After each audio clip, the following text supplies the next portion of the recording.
को प्रणाम, फिर राधे राधे। कबीरदास जी लिखे हैं कि रात गंवायो सोई कर दिवस गंवायो खाए, हीरा जन्म में अनमोल था कौड़ी बदले जाए। ये शरीर हमें भगवत प्राप्ति के लिए मिला है। कुछ लोग इसको दूसरे कर्मों में भी गंवाते हैं। भगवत प्राप्ति के अलावा, भगवान को पाने के अलावा दूसरे किसी भी चीज में यदि हम शरीर को नष्ट कर रहे हैं तो हम अपना ही नुकसान कर रहे हैं। भागवत में भी एक श्लोक है कि दुर्लभो मानुषो देहो देहि नाम क्षण भंगुर तत्रापि दुर्लभम मन्ये वैकुंठ प्रिय दर्शन। यहाँ पर नौ योगेश्वर कहते हैं राजा निमि से कि राजन, मनुष्य तन पाना बड़ा ही दुर्लभ है, लेकिन इस देव दुर्लभ तन में एक दोष है। बड़ा दोष ये है कि ये क्षण भंगुर है, कब समाप्त हो जाए कोई ठीक। और उससे भी दुर्लभ है भगवान के प्यारे संतों और महात्माओं का प्राप्त होना। वो जिसको मिल जाए तो समझिए कि तकदीर खुल जाए। रामायण में एक चौपाई है, उसमें भगवान स्वयं कहते हैं अयोध्या वासियों के कि पुण्य पुंज बिन मिलहि न संता सतसंगति संस्कृति करे अंता। जब बहुत ज्यादा पुण्य इकट्ठा होता है या यूं कई जन्मों का जब पुण्य इकट्ठा होता है तो संतों से मुलाकात होती है, और संतों से मुलाकात हो गई तो फिर होता है सत्संग। और सत्संग का मतलब ये हुआ कि आपका जीवन एकदम उत्कृष्ट। तो माता पिता जन्म देते हैं, लेकिन अच्छा जीवन जो है वो हमें सत्संग से मिलता है, हमारे शास्त्रों से मिलता है, हमारे सदगुरुओं से मिलता है। तो नौ योगेश्वर कहते हैं कि शरीर का प्राप्त होना बड़ा ही दुर्लभ है, लेकिन इसमें एक बहुत बड़ा दोष है कि क्षण भंगुर है, कब छीन जाए कोई समाप्त। इसलिए बहुत जल्दी से भगवत प्राप्ति वाला काम पहले ही कर लेना है। भागवत में आपके प्रहलाद जी बोले हैं, कहे हैं कि बाल्यावस्था में, बचपन में ही भगवत प्राप्ति वाला काम कर लेना है। क्योंकि भगवत बाल अवस्था में क्या होता है कि संसार में हमारा थोड़ा अटैचमेंट कभी कम होता है। बाल्यावस्था में 5 साल 7 साल में हम उतने अटैच नहीं हो पाते हैं जितना बड़े होने के बाद हो जाते हैं। तो शादी ब्याह के बाद और ज्यादा हो गए, बच्चे हो गए तो और ज्यादा हो गए, दुकान मकान हो गया तो और ज्यादा हो गए। तो वो कहते हैं कि जैसे मान लीजिए कि नट बोल्टू है, किसी मशीन में अगर फिट किया गया, अगर वो नट बोल्टू अभी जब तक नया है उसको जितना बार भी खोलिएगा तो आसानी से खुल जाएगा। लेकिन वही नट बोल्टू यदि 10 साल 20 साल मशीन में लगा रह जाए तो उसमें जंग लग जाता है, और जंग लग जाने के बाद वो आसानी से रिंच से घुमाने से खुलता नहीं।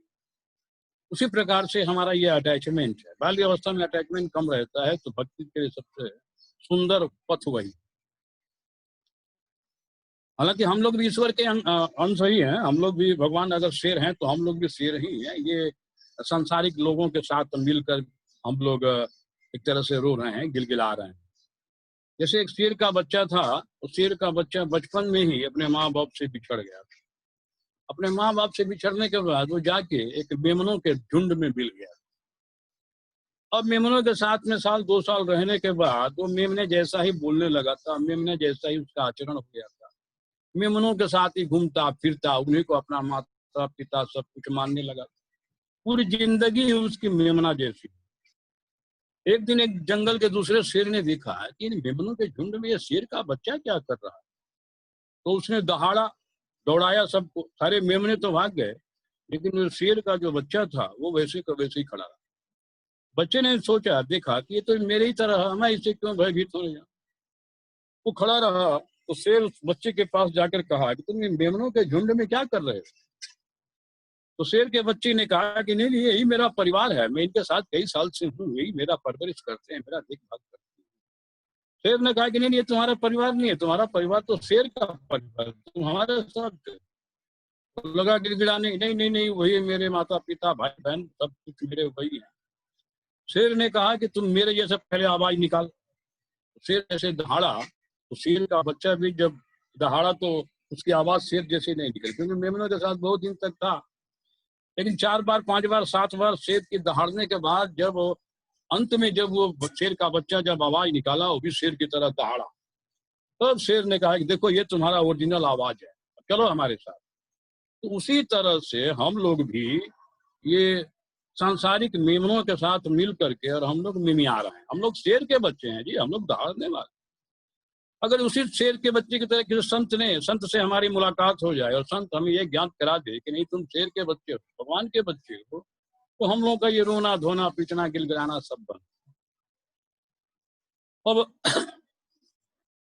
भागवत की महिमा थोड़ी सी समझ ली जाए। भागवत की क्या महिमा? भागवत की महिमा ये है कि यदि मणि मिले तो पृथ्वी लोक मिलता है, यह लोक मिलता है।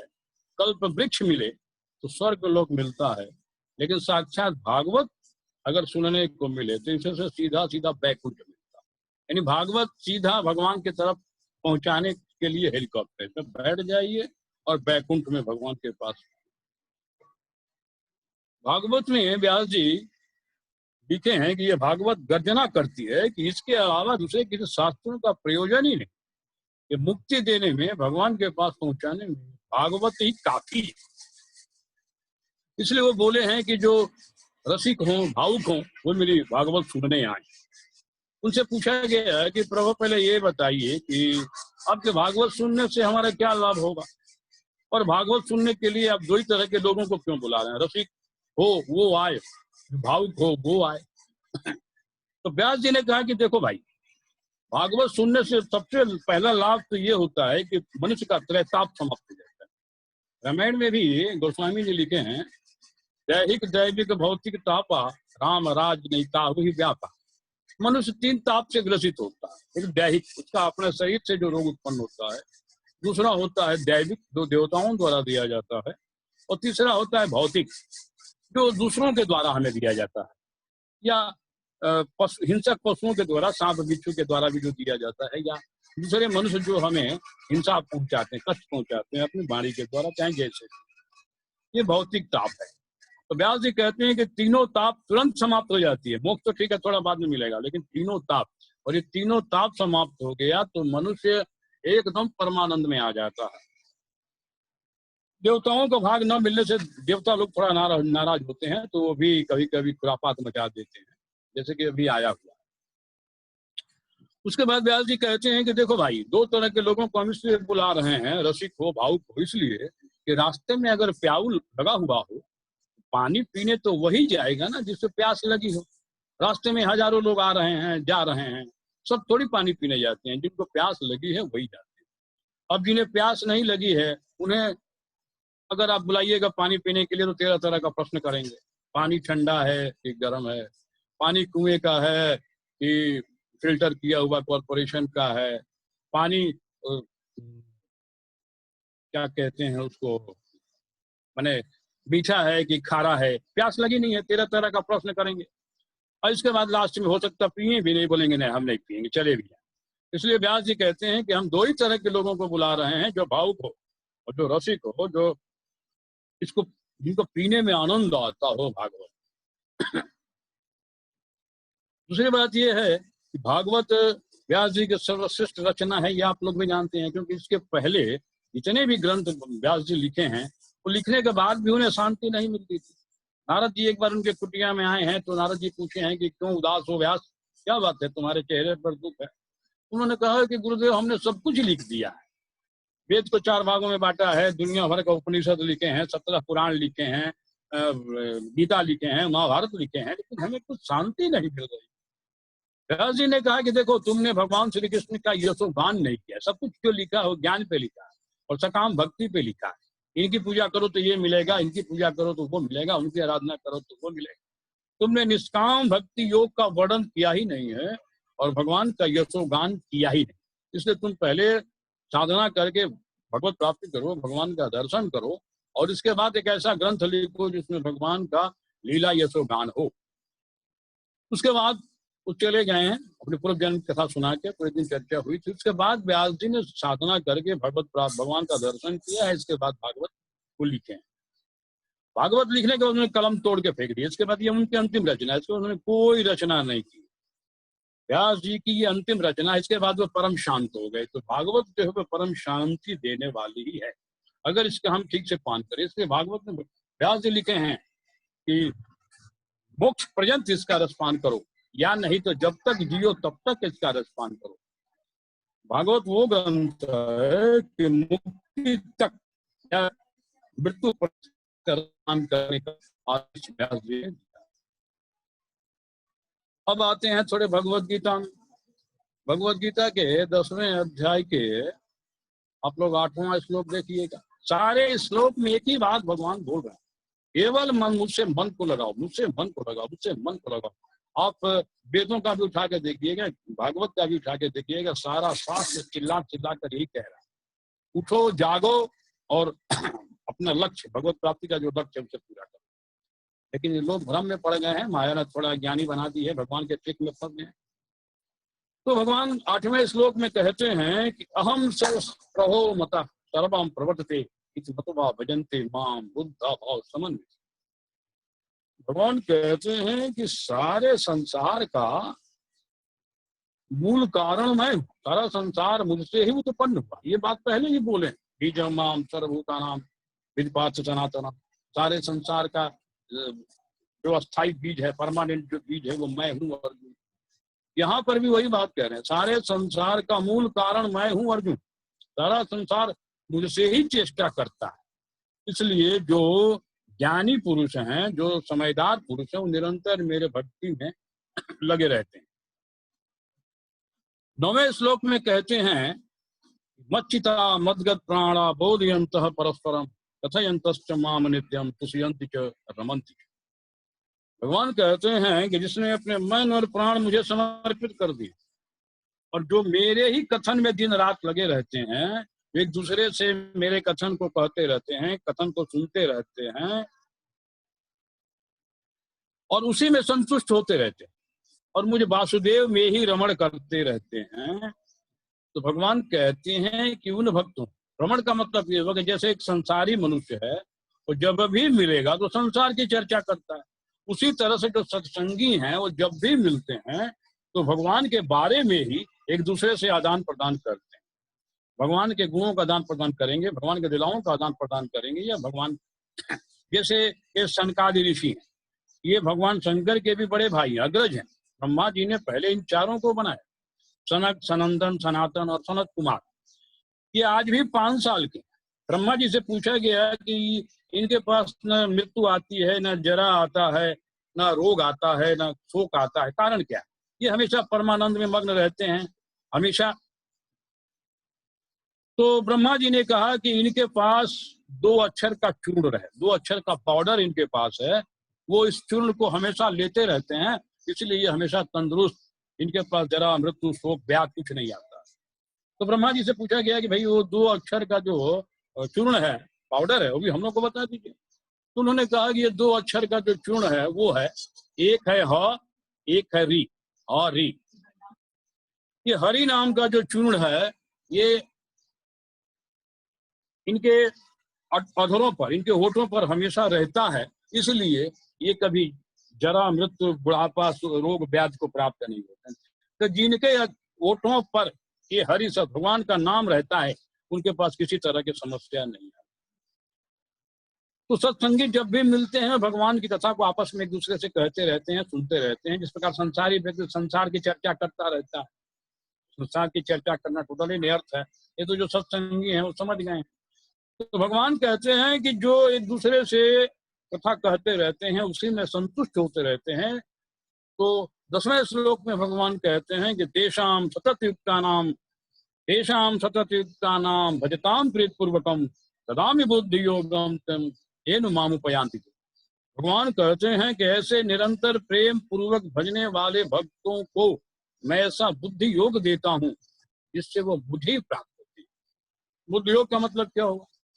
उनके बुद्धि को मैं ऐसा बना देता हूं कि उनकी बुद्धि और किसी तरफ जाती ही नहीं। भगवान का ये गारंटी है कि मेरी तरफ जो आता है उसकी बुद्धि को योग में बना देता हूं, अर्थात अपने से जोड़ देता हूं। उसकी बुद्धि दूसरे तरफ जाती नहीं। उस भक्त का दूसरे किसी भी कर्म में, दूसरे किसी भी चीज में उसका मन लगता ही नहीं। अकेले में क्या होता है कि अकेले में तो भगवान का चिंतन चलता है, लेकिन जब दो सत्संगी मिलते हैं या चार सत्संगी मिलते हैं तो उसमें बातों का आदान प्रदान होता है, तो वहां और ज्यादा आनंद आता है। इसके बाद वाले श्लोक में भगवान कहते हैं, 11वें श्लोक में बोल रहे हैं, ऐसा मेवानुकम पार्थ महम ज्ञान जम तम नाश्याम याद भाव तो ज्ञान दीपेन भाव। देखिए भगवान हर चीज का ठीका ले रहे हैं। भगवान कह रहे हैं कि उन भक्तों के ऊपर कृपा करने के लिए, उन भक्तों के ऊपर अनुग्रह करने के लिए मैं उनके अंतःकरण में बैठा हुआ स्वयं मैं उनके अज्ञान जनित अंधकार को अपने ज्ञान रूपी दीपक के प्रकाश द्वारा नष्ट कर देता हूँ। अर्थात उनका अज्ञान मैं नष्ट कर देता हूँ। और जब अज्ञान नष्ट हो गया तो मनुष्य का दुख नष्ट हो जाता है, उसका शोक नष्ट हो जाता है, उसका मोह नष्ट हो जाता है। यानी संसार में जितने भी दुख के कारण हैं वो हमारा केवल अज्ञान ही है। अज्ञान के अलावा दूसरा हमारा दुख का कारण नहीं है। ये अज्ञान ही जो है हमारा संसार में मोह ममता मैं और मेरा में डाल दिया। यहाँ आप लोग जानते ही हैं कि न ये शरीर ही अपना नहीं है, तो इससे संबंधित चीजें अपनी हो कैसे सकती। तो भगवान कहते हैं कि उनके ऊपर कृपा करने के लिए मैं स्वयं उनके अंतःकरण में बैठा हुआ हूँ और उसको गाइड करता रहता हूँ, उनको रास्ता बताता रहता हूँ। इसलिए मेरे जो सच्चे भक्त हैं उनको भटकने की स्थिति ही उत्पन्न नहीं होती। भागवत में भी इसी बात को बोले हैं ना, पुत्र दाराप्त बंधु नाम संग पांध संग मनुद्रहम व्यंत्यते स्वप्न अनुद्रानुगो यथा। सारे संबंध जो है वो अस्थाई नहीं है, केवल मैं अस्थाई हूँ, से मुझे संबंध जोड़ना चाहिए। भागवत में भगवान ने ये भी कह दिया है कि प्रोक्तेन भक्ति योगेन भजते मास्कृन मुने कामा हृदय नशयन्ति सर्वे मयि हृदय स्थिते। भगवान कहते हैं कि जो साधक मेरी साधना करता है उसके हृदय में मैं बैठ जाता हूँ, और हृदय में जब मैं बैठ जाता हूँ तो उसके सारे वासनाएं संस्कारों के साथ जल के भस्म हो जाती है। इसके बाद वाले श्लोक में भागवत में ही बोले हैं कि विद्यते हृदय ग्रंथि छिंदते सर्व संशया छियंते चास्य कर्माणि मयि दृष्टि खिलात्मनि। भगवान कह रहे हैं कि मेरा साक्षात्कार करके, मेरा आत्म साक्षात्कार पा करके उस भक्त की सारे हृदय ग्रंथियां टूट जाती है। हृदय ग्रंथियां मतलब जहां जहां ग्रंथि लगी हुई, जहां जहां हमारी ग्रंथि लगी हुई है, दुकान में, मकान में, पुत्र में, स्त्री में, परिवार में, ये सारी ग्रंथियां स्वतः टूट जाती और उसके ज्ञान अज्ञान जो है सारे संशय के द्वारा छिन्न भिन्न हो, सारे संशय छिन्न भिन्न हो जाते हैं और कर्म वासनाएं जड़ सहित समाप्त हो जाती है। यही बात गीता में भी भगवान बोल रहे हैं कि मैं उसके अंतःकरण में बैठा हुआ मैं स्वयं उसकी अज्ञान जनित अंधकार को अपने ज्ञान रूपी दीपक के प्रकाश द्वारा मैं नष्ट कर देता हूँ। इस बात को एक जगह और भी बोले हो, पहले आ चुका है, ज्ञानेन तद ज्ञानम येषाम नासित महात्मना येषाम मादितवत् ज्ञानम प्रकाशयति तत्परम। भगवान कह रहे हैं कि जिनका यह ज्ञान परमात्मा के तत्व ज्ञान द्वारा नष्ट कर दिया गया है, उनका वह ज्ञान परमात्मा को सूर्य की भांति प्रकाशित कर देता है। तो कहने का मतलब यही हुआ कि सब काम भगवान को करना, हमें केवल जुड़ना, क्योंकि हमारी शक्ति ही कितनी, हम अल्प शक्तिमान है, वो सर्वशक्तिमान है, उनके तुलना में हमारे पास कोई शक्ति ही नहीं। इसलिए हमें भगवान से जुड़ लेना चाहिए और यथाशीघ्र अपना काम बना लेना चाहिए, क्योंकि शरीर जो है वो क्षणभंगुर है। तो आज के लिए इतना ही। राधे राधे, आप लोगों को प्रणाम। अगर कोई प्रश्न हो